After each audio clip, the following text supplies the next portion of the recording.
Jujutsu Kaisen chapter 221 में Gojo ने jujutsu Kaisen world के दो स्ट्रॉन्गेस्ट कैरेक्टर को चैलेंज कर दिया है।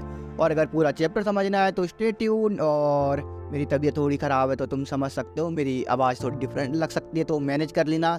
बट जो भी हो, लेकर श्री राम का नाम शुरू करते हैं अपना काम। जय श्री राम।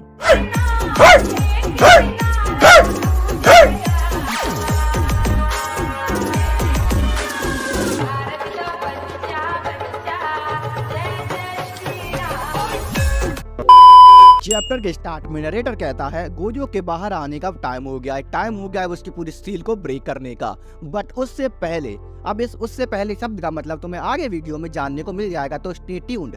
तो आगे एंजल बोलती है तुम चूतिए लोग कहीं सील को यही रिलीज करने की तो नहीं सोच रहे। अब एंजल की ये बात को सुनकर इतादोरी थोड़ा अपना दिमाग पे जोर लगाता है और फिर उसके बाद एंजल को बोलता है क्यों, इसमें क्या दिक्कत है, अगर हम सील को यही रिलीज करेंगे इसमें कोई प्रॉब्लम तो होनी नहीं चाहिए। तभी इतादोरी के एक दोस्त बोलता है तुमने कहा है तो हाँ बिल्कुल, ये जगह काफी फीकी लग रही है, ये जगह काफी डल सी है अपने गोजो सेंसी के होम कमिंग के लिए, क्यों ना हम इसे थोड़ा बहुत डेकोरेट कर दें। ओरिगामी कैसा रहेगा, मतलब ओरिगामी तुम जो भी बोलते हो वो मतलब कागज से बनाए जाते हैं और तुम लोग को पता ही होगा वो झालर टाइप की तुम्हारे स्कूलों में भी तुम लोगों ने बहुत लगाई है।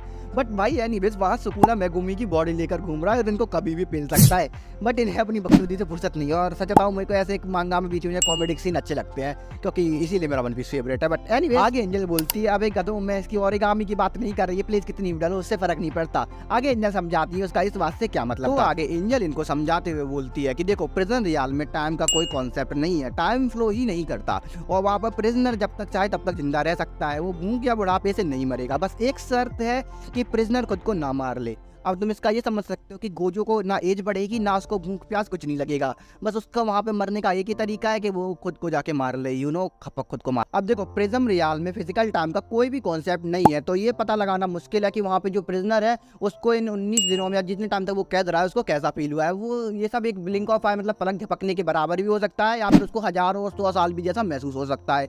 तो तुम समझ सकते हो इस 19 दिनों में गोजो का कुछ ये नहीं पता कि उसको मतलब कितना टाइम का वो फील हुआ है, क्योंकि तुम समझ जहाँ पर टाइम का कॉन्सेप्ट नहीं है तो उसके बारे में समझना बहुत ज़्यादा मुश्किल होता है।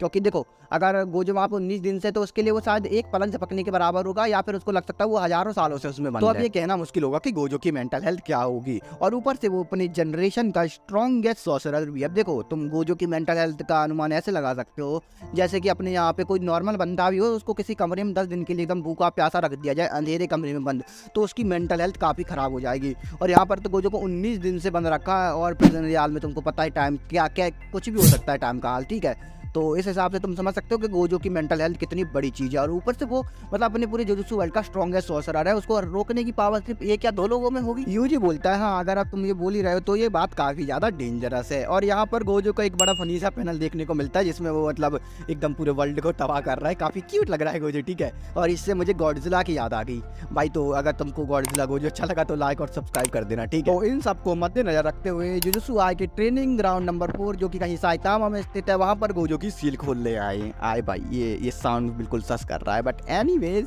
वो सब ठीक है भाई। बट ये मुझे बताओ ये सब बोरों के पीछे मतलब ये तुम समझ सकते हो इंग्लिश में जो भी बोलते हैं मुझे नहीं पता, ठीक है। चिपने से क्या हुआ, गोजो तुम लोग को छोड़ेगा क्या, अगर वो सच में पागल हुआ है। बट ये भी सीन मुझे काफी पसंद है, वहाँ पे देखो वो क्यूट सा पांडा लटक रहा है।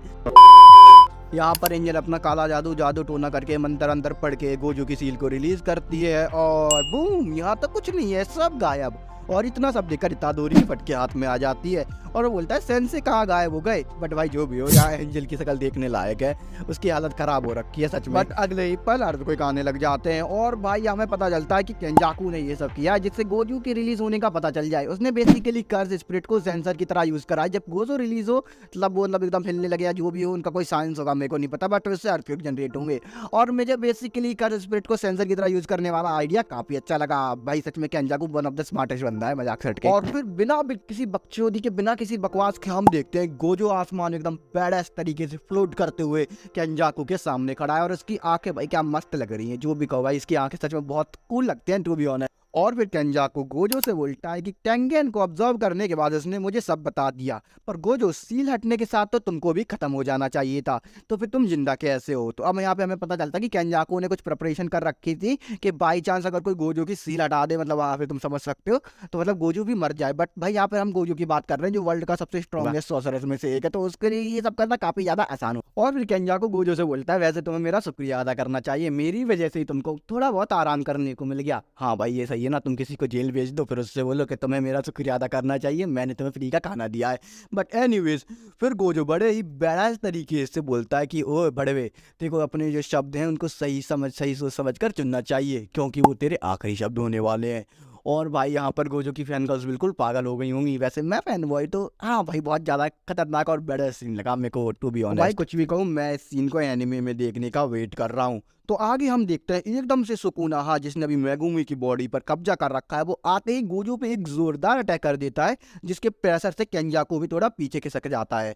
और गोजो सातरो उस अटैक को ब्लॉक करते हुए बोलता है मेगुमी तुम काफी बदल गए हो। और ये सब बोलते बोलते वो काफी ज्यादा सीरियस नजर आ। फिर सुकुना गोजो से बोलता है इस बच्चे की बॉडी पे टेक ओवर करने के बाद तुम पहले इंसान होगे जिसको मैं मारूंगा, और वैसे भी मुझे हमेशा से ही इस बच्चे की बॉडी चाहिए थी, मैं हमेशा इस बच्चे की बॉडी के पीछे पड़ा था, और अब गोजो सातरो तुम्हारे खत्म होने का टाइम आ गया है। यहाँ पर भाई सुकुना भी कभी बेड़े से रखा धमकी चल रही है। और इस चैप्टर की बहुत ज़्यादा हाइप बन रखी है, क्योंकि लोगों को हमेशा से गोजो वैसे सुकुना देखना था, और बहुत सारे लोगों ने तो इस पर वीडियो भी बना रखा है। और वैसे हो भी क्यों ना, क्योंकि एपिसोड 1 में ही गोजो ने बोला था कि सुकुना कितना भी स्ट्रांग हो जाए मैं उसको हरा ही दूंगा। अगर तुम चाहो तो मैं भी इस चैप्टर बोल रहा हूँ, इस टॉपिक पे वीडियो ला सकता हूँ। बट एनीवेज आगे बढ़ते हैं। वेल आगे गोजो सुकुना के रिप्लाई करते हुए बोलता है कि तुम जिसकी यूजी से फट गई और अब तुम एक कुत्ते की तरह अपनी पूंछ को अपने पैरों के बीच में दबाकर वापस आए हो मुझसे लड़ने के लिए। सुकुना मुझे तुम पे काफी तरस आता है। भाई कुछ भी कहो, इन दो सुप्रीम बींग मतलब अपने वर्ल्ड के स्ट्रॉन्गेस्ट बींग्स के आपस में बैड माउथिंग या फिर ये तुम बोल सकते हो दूसरे को बुरा वाला कहने में काफी ज्यादा मजा आ रहा है। और सुकुना की इतनी बेइज्जती होते देख सुकुना का एक चाटुकार गोजो पे अटैक कर देता है, बट गोजो बींग गोजो उसको सिर्फ एक पंच में ढेर कर देता है, एकदम पेल देता है।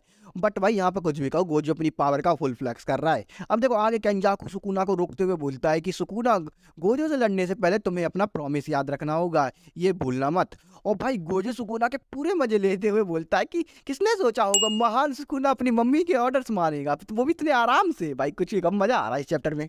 और फिर गोजो एकदम सीरियस टोन में बोलता है कि सुकुना से लड़ने से पहले मुझे भी सुगुरु की बॉडी को एक प्रॉपर बरियल देना है। पर किसने सोचा होगा सुगुरु की बॉडी को इनहेरिट करने वाला बंदा सुकुना के इतने क्लोज हो जाएगा, क्या ही सर दर्द है। और फिर गोजो बोलता है क्यों ना हम 24 दिसंबर यानी कि 24 दिसंबर को लड़ें, और वैसे भी 2 डेथ एनिवर्सरी एक साथ होने से कोई प्रॉब्लम तो होगी नहीं ना तुम्हें।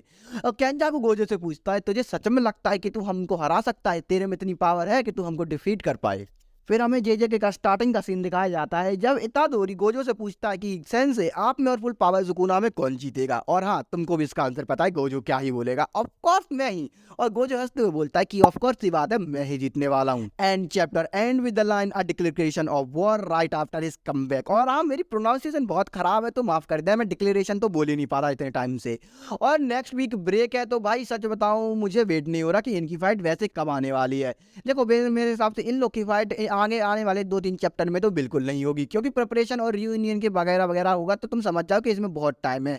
और भाई सच बताऊं इस वीडियो को बनाने में मेरी बहुत गंदी मर चुकी है, क्योंकि कोई ना कोई आ ही जा रहा है, कभी लाइट चली जा रही, कभी कोई चूतिया सा बंदा आ जाता है, कभी भाई पानी बरस रहा है, तो दिमाग खराब हो रखा है।